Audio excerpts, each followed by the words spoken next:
The power of second chances. How one diner changed a town forever. What if saving a crumbling diner required uncovering secrets darker than burnt coffee? In the sleepy town of Cedar Falls, where cornfields whisper and neon lights flicker, Clara Bennett isn't just serving fries. She's fighting a silent war. A stolen cash register, a desperate employee with a dangerous debt, and a shadowy scheme threatening everything she's built. Welcome to the Midnight Grill, where justice isn't on the menu, it's the main course. Before we reveal how one woman's courage rewrote the rules of leadership, smash that subscribe button and ring the bell. Trust me, you won't want to miss the twists ahead.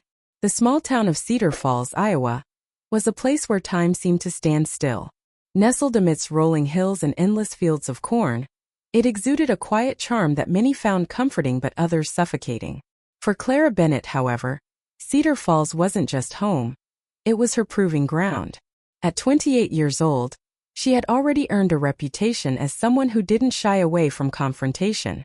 Her sharp wit and unyielding determination made her an anomaly among the otherwise complacent residents of the town.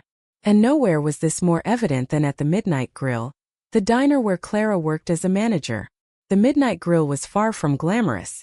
Its cracked vinyl booths and flickering neon sign were relics of a bygone era when diners thrived on charm rather than modernity. Yet, despite its worn-out appearance, the diner held a special place in the hearts of Cedar Falls locals. It was a sanctuary, a place where farmers discussed crop yields over coffee, teenagers shared secrets over milkshakes, and lonely souls sought solace in the warmth of familiar faces. To Clara, though, it represented something else entirely: opportunity. Clara's journey at the Midnight Grill began 3 years ago when she started as a server. Back then, she was known for her efficiency and friendly demeanor. But beneath her polite smile lay a fierce intellect and an unwavering sense of justice. She quickly realized that the diner operated under a system riddled with favoritism and inequality. Employees who kissed up to management received preferential treatment, while those who spoke their minds or struggled silently were left to fend for themselves. Clara hated it. She couldn't understand how people could turn a blind eye to such blatant unfairness. Her chance to make a difference came sooner than expected. When the previous manager abruptly quit, Clara stepped into the role almost by default. No one else wanted the responsibility, not because they doubted her abilities but because they feared rocking the boat. Clara, however, saw it as her duty to challenge the status quo. From day one, she vowed to create a workplace built on fairness and transparency. But change never comes easily, especially in a town like Cedar Falls. One chilly November evening, Clara stood behind the counter, surveying the bustling diner. The air smelled of fried onions and freshly brewed coffee, mingling with the low hum of conversation. Servers darted between tables, balancing trays laden with burgers and fries. In the kitchen, the clatter of pots and pans echoed like a chaotic symphony. Everything seemed normal, until Jake stumbled through the back door. Jake was new to the Midnight Grill, having been hired only 2 weeks prior. He was tall and lanky, with dark circles under his eyes that hinted at sleepless nights. His shaggy hair fell messily across his forehead, giving him a perpetually disheveled look. Clara had sensed trouble the moment he walked in for his interview. There was something about him, a restlessness perhaps, that set off warning bells in her mind. Still, desperate times called for desperate measures, and the diner was short-staffed. Against her better judgment, she decided to give him a chance. That decision would soon come back to haunt her. "Clara," Jake called out, his voice tinged with panic. "I need to talk to you." She turned to face him, her brow furrowing. "What is it now, Jake? We're swamped tonight." "It's about the register," he stammered, glancing nervously over his shoulder. "I think someone tampered with it." Clara's heart sank. The cash register was the lifeblood of the diner, and any irregularities meant trouble. Not just for the business, but for everyone employed there. She motioned for Jake to follow her into the storeroom, away from prying ears. "Explain," she said curtly, crossing her arms. Jake hesitated, shifting uncomfortably from one foot to the other. "Well, I noticed some discrepancies during my shift yesterday. A few transactions didn't add up and I thought maybe it was a mistake. But today when I checked again, the numbers were even worse. Someone's skimming money, Clara. I'm sure of it." Clara studied him carefully, searching for signs of deceit. Jake had a history of financial troubles. He'd mentioned once that he owed money to some unsavory characters, but she couldn't bring herself to believe he was capable of theft. Not yet anyway. Why are you telling me this? She asked finally. If you suspect foul play, shouldn't you report it to Marcus? Marcus Grayson, the owner of the Midnight Grill, was a formidable figure. Tall and broad-shouldered, with piercing blue eyes and a no-nonsense attitude, he ruled the diner with an iron fist. Employees either feared him or respected him, or both. Clara herself had mixed feelings about him. On one hand, his strict policies ensured order and discipline. On the other, his refusal to listen to feedback often stifled creativity and morale. Jake shook his head vehemently. No way. Marcus wouldn't care. He'd probably blame me just to avoid dealing with the problem. You're different, Clara. You actually listen. His words struck a chord deep within her. Listening was what Clara did best. Growing up in Cedar Falls, she had learned early on that silence was often mistaken for agreement. People assumed that if you didn't speak up, you didn't care. But Clara knew better. Sometimes staying quiet was the only way to truly hear what others weren't saying. I'll look into it, she promised, patting Jake on the shoulder. But don't say anything to anyone until I do. Understand? He nodded gratefully and hurried back to the kitchen. As Clara watched him go, a nagging doubt crept into her mind. Was Jake being honest, or was this another ploy to deflect attention from his own shortcomings? She didn't have time to dwell on it. The dinner rush was in full swing, and customers were lining up at the counter. Later that night, after closing time, Clara sat alone in the dimly lit diner, poring over the day's receipts. Numbers danced before her eyes as she painstakingly cross-referenced each transaction. Hours passed, and fatigue began to weigh heavily on her shoulders. Just as she was about to call it a night, something caught her eye. A pattern so subtle that it might have gone unnoticed by anyone else. Someone had been skimming money, and based on the evidence, it wasn't Jake. A wave of relief washed over her, followed immediately by anger. Whoever was responsible had jeopardized not only the diner's finances, but also the livelihoods of everyone who worked there. Clara clenched her fists, vowing to get to the bottom of the matter. But as she sat there, surrounded by empty chairs and half-empty cups of coffee, she couldn't shake the feeling that this was just the beginning of a much larger battle. Little did she know, the real challenges lay not in uncovering the truth, but in confronting the shadows within herself and others. The days following Clara's discovery of the cash register discrepancies were a blur of tension and uncertainty. The Midnight Grill had always been a place where secrets simmered beneath the surface, but now they threatened to boil over. Clara knew that exposing the truth would come at a cost, not just for herself, but for everyone involved. Yet she couldn't ignore what she had uncovered. Someone was stealing from the diner, and their actions jeopardized not only its financial stability, but also the fragile trust among the staff. Jake remained at the center of this storm. Though Clara had initially suspected him, her investigation revealed something far more insidious. Jake wasn't the thief, he was being used as a pawn. It turned out that he had fallen into debt with local loan sharks who pressured him to create chaos at the diner. His plan?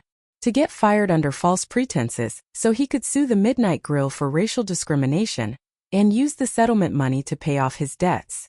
Clara felt a mix of anger and pity when she confronted him about it. Why didn't you just tell me the truth? Clara demanded one evening after closing time. They were alone in the kitchen, the fluorescent lights casting harsh shadows across the stainless steel countertops.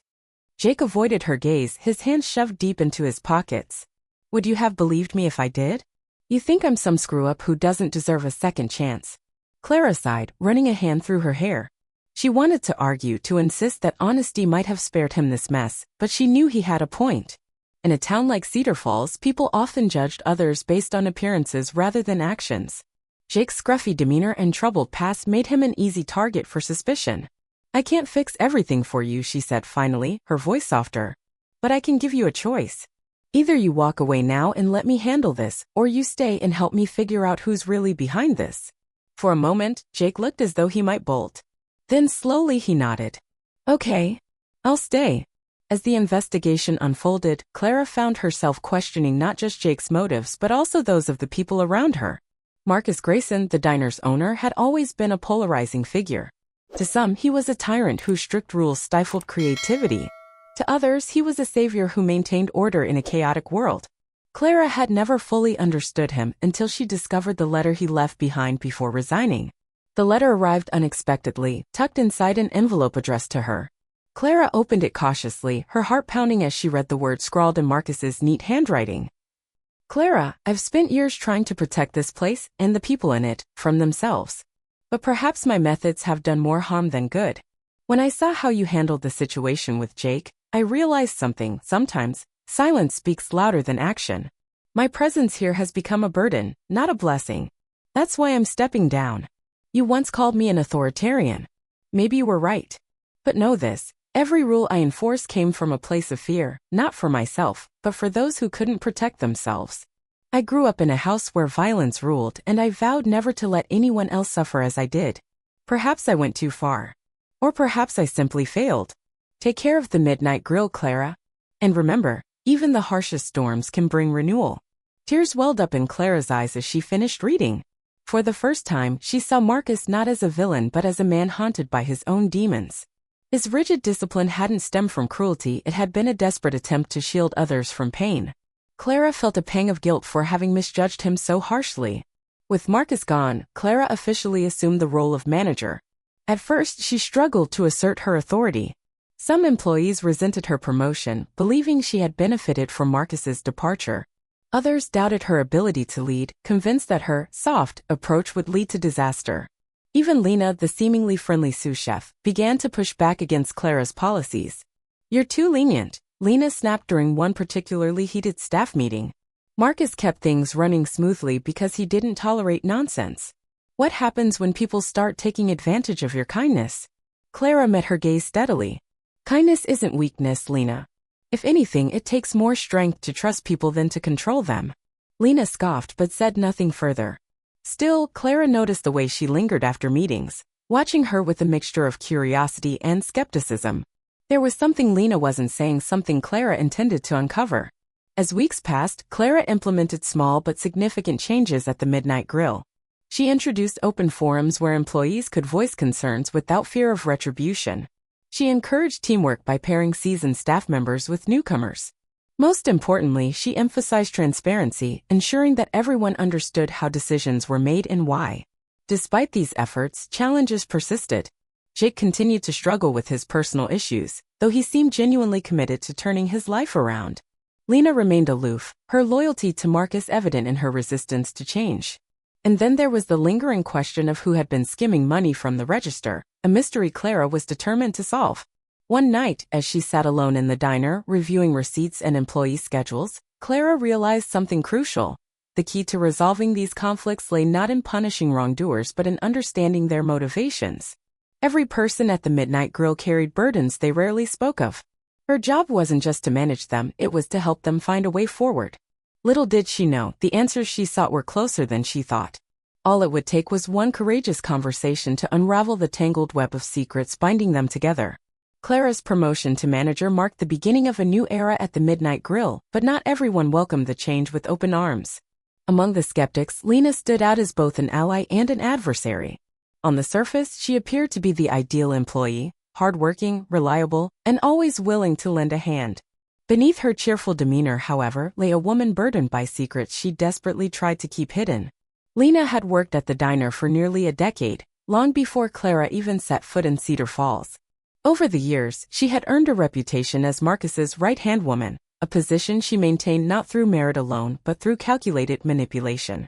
It was no secret that Lena occasionally bent the rules to her advantage, whether it was skimming tips or securing favorable shifts. What surprised Clara most, though, was how deeply entrenched Lena's influence had become within the diner's culture. The tension between them came to a head during one particularly heated staff meeting. Clara had just announced her plan to implement a transparent scheduling system, allowing employees to submit preferences and swap shifts freely. While many embraced the idea, Lena voiced her disapproval without hesitation. "This is a mistake," Lena said sharply, her arms crossed over her chest. "You're giving people too much freedom. They'll abuse it." Clara met her gaze calmly, refusing to back down. "Freedom isn't abuse, Lena. It's trust. If we want this place to thrive, we need to treat each other as equals, not pawns in someone else's game. Lena scoffed, shaking her head. You don't understand how things work here. Marcus kept order because he didn't let anyone step out of line. You're setting us up for chaos. Her words struck a nerve, but Clara refused to engage in a shouting match. Instead, she addressed the room at large.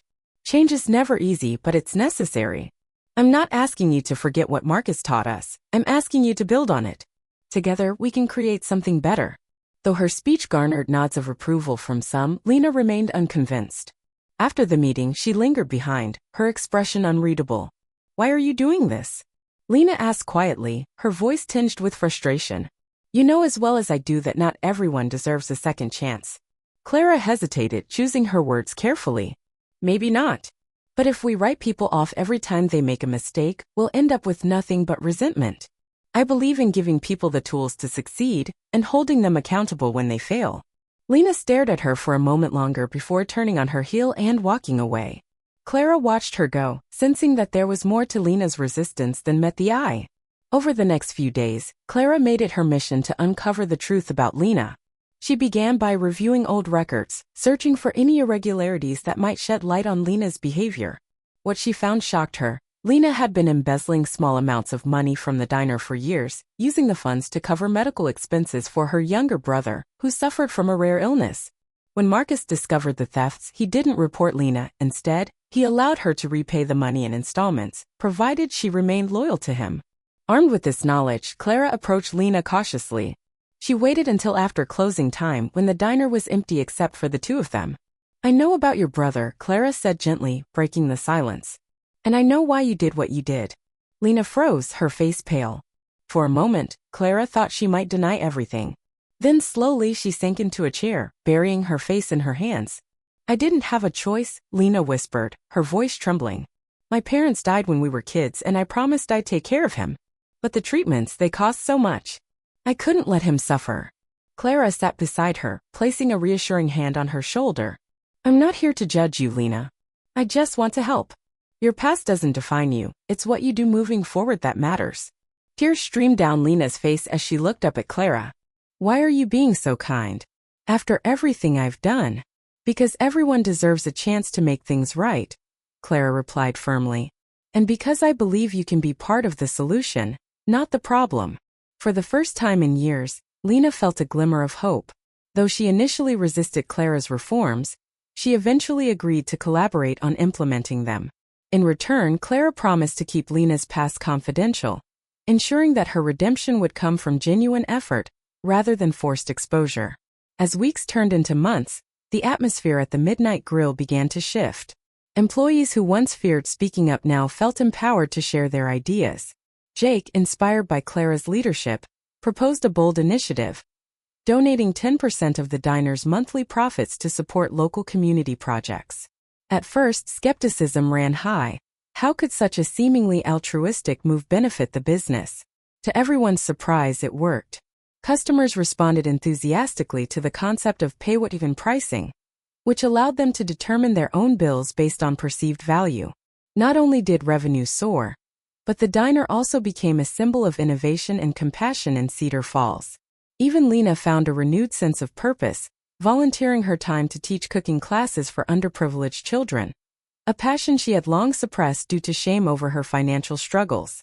Through it all, Clara learned an invaluable lesson. True leadership wasn't about enforcing rules or punishing mistakes. It was about creating opportunities for growth and transformation. By embracing the gray areas of human nature, she had managed to turn adversaries into allies and challenges into triumphs. But the journey was far from over. As Clara reflected on the progress they had made, she couldn't help but wonder, what other secrets lay buried beneath the surface waiting to be unearthed? The Midnight Grill was no longer just a diner. It had become a laboratory for change. Under Clara's leadership, the once stagnant establishment transformed into a hub of innovation and collaboration. Employees who had previously felt marginalized or overlooked now found themselves at the forefront of decision-making. Clara's approach wasn't about imposing her will. It was about empowering others to take ownership of their roles and ideas. And nowhere was this transformation more evident than in the journeys of Jake and Lena. For Jake, the road to redemption was anything but smooth. After his initial plan to exploit the midnight grill for personal gain was exposed, he fully expected to be fired, or worse, reported to the authorities. But Clara's decision to shield him from immediate consequences came with a condition. He had to prove himself worthy of another chance. At first, Jake struggled to adapt. Years of hardship and poor choices had left him jaded, convinced that the world owed him nothing, and that he, in turn, owed the world nothing. But Clara saw something in Jake that even he couldn't see in himself: potential. She assigned him to lead a newly formed feedback group, a team of employees tasked with proposing improvements to the diner's operations. Initially skeptical, Jake approached the role half-heartedly, expecting it to be yet another futile exercise in bureaucracy. To his surprise, however, the group embraced the opportunity with enthusiasm. One evening during a brainstorming session, Jake hesitantly pitched an idea that would later become the cornerstone of the Midnight Grill's success. "What if we used part of our profits to help the community?" he suggested, his voice barely above a whisper. "Like 10% every month. We could support local projects, food banks, after-school programs, stuff like that." The room fell silent as everyone processed his proposal. Clara, seated at the head of the table, smiled encouragingly. "That's a bold idea, Jake. Why don't you flesh it out and present it to the rest of the staff?" Encouraged by her response, Jake threw himself into the project with a fervor no one had seen before. He researched local charities, drafted budgets, and even reached out to community leaders for feedback. When he finally presented the plan to the entire team, his confidence was palpable. "This isn't just about giving back," Jake explained, his eyes shining with determination. "It's about showing people that businesses can care, that we're not just here to make money, but to make a difference." To everyone's astonishment, the initiative resonated deeply with customers. Word spread quickly about the Midnight Grill's commitment to social responsibility, drawing in new patrons eager to support a cause greater than themselves. Local media picked up the story, dubbing the diner a beacon of hope in Cedar Falls. For the first time in years, Jake felt proud of himself, not because of what he had gained but because of what he had given. While Jake's transformation was public and celebrated, Lena's journey toward redemption unfolded quietly behind the scenes. After her emotional confrontation with Clara, Lena initially distanced herself from the diner, unsure if she could ever regain the trust she had lost. But Clara's unwavering belief in her potential eventually drew her back. "Why are you doing this for me?" Lena asked one evening, her voice tinged with both gratitude and confusion. "After everything I've done," Clara placed a reassuring hand on her shoulder. "Because everyone deserves a second chance, including you. And because I know you have so much more to offer." Inspired by Clara's faith in her, Lena decided to channel her talents into something meaningful. She volunteered to teach cooking classes for underprivileged children, using her skills to instill confidence and creativity in young minds. What started as a small weekly workshop soon grew into a full-fledged program, attracting participants from across the county. For Lena, the experience was cathartic. Teaching allowed her to confront the insecurities she had long buried beneath a facade of competence. She realized that her past mistakes didn't define her. They were simply stepping stones on the path to becoming a better version of herself. As Jake's community initiative gained traction and Lena's cooking classes flourished, Clara introduced one final innovation: a pay-what-you-can pricing model. Customers were invited to determine their own bills based on perceived value, with a suggested minimum to cover costs. The concept was risky, but Clara believed it aligned perfectly with the diner's mission of inclusivity and fairness. To everyone's amazement, the model worked. Instead of exploiting the system, customers responded with overwhelming generosity. Many paid well above the suggested amount, citing the diner's charitable efforts and welcoming atmosphere as reasons to contribute. Revenue soared, allowing the Midnight Grill to expand its outreach programs and hire additional staff. The diner's success proved that kindness wasn't just a moral imperative, it was also good business. By treating people with respect and trust, Clara had created a virtuous cycle of goodwill that benefited everyone involved. As Clara watched her team thrive, she couldn't help but reflect on how far they had come. Jake, once a troubled outsider, had become a leader and advocate for change. Lena, whose past misdeeds had nearly derailed her career, had rediscovered her passion for helping others. Even Clara herself had grown, learning that true leadership wasn't about controlling outcomes, but about fostering environments where people could flourish. Yet, amidst all the progress, Clara remained acutely aware of the challenges ahead. Not every problem could be solved overnight, and not every wound could be healed completely. But she took solace in knowing that they were moving in the right direction, one step, one decision, one act of kindness at a time. Little did she know, the most profound lesson was still waiting to be revealed. As autumn gave way to winter in Cedar Falls, the Midnight Grill stood as a testament to the power of transformation. What had once been a crumbling relic of the past was now a thriving beacon of hope and innovation. Clara watched with quiet pride as her team worked together seamlessly, their differences no longer sources of conflict but strengths that fueled their collective success. Yet, even amidst the triumphs, she couldn't shake the feeling that something, or someone, was missing. That missing piece arrived unexpectedly one chilly December morning in the form of a small package addressed to her. Inside was a weathered leather-bound notebook, its pages filled with Marcus's familiar handwriting. A folded letter rested on top, bearing his signature neat script. "Clara, I've spent my life trying to shield others from pain, only to realize that protection often breeds stagnation.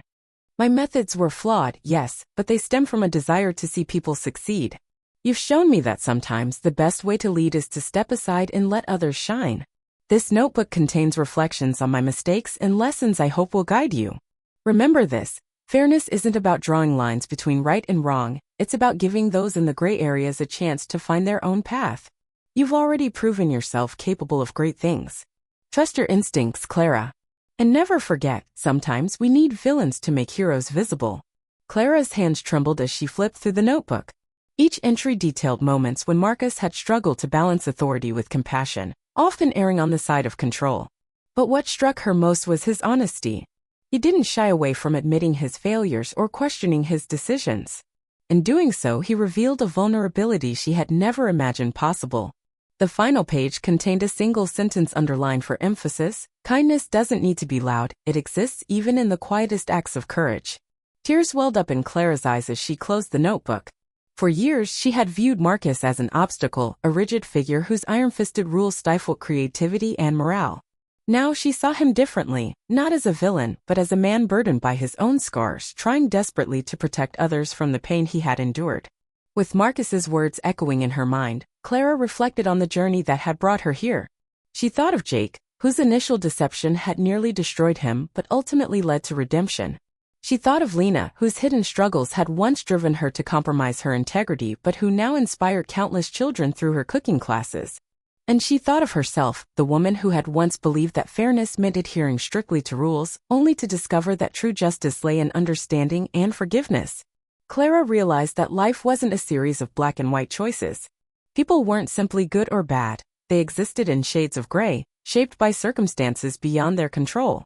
Her role as a leader wasn't to judge them but to create opportunities for growth and change. She shared Marcus's letter with the staff during their weekly meeting, reading aloud his poignant words.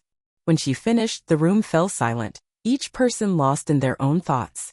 Finally, Jake spoke up, breaking the stillness. "He was right," Jake said softly. "We all needed someone like Clara to show us that it's okay to mess up as long as we're willing to try again."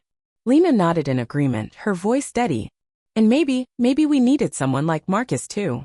To remind us that discipline isn't always cruel, it can be a form of care, if done with the right intentions." Clara smiled, her heart swelling with gratitude. They had come so far, from mistrust and resentment to mutual respect and collaboration. It wasn't perfect and it never would be.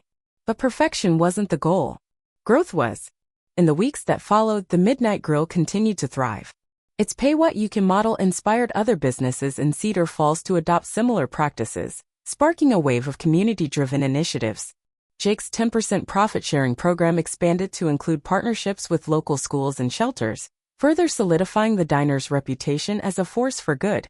Lena's cooking classes became a cornerstone of the town's youth outreach efforts, empowering children to explore their creativity while learning valuable life skills. She often credited Clara for giving her a second chance, though Clara insisted it was Lena's resilience that truly made the difference.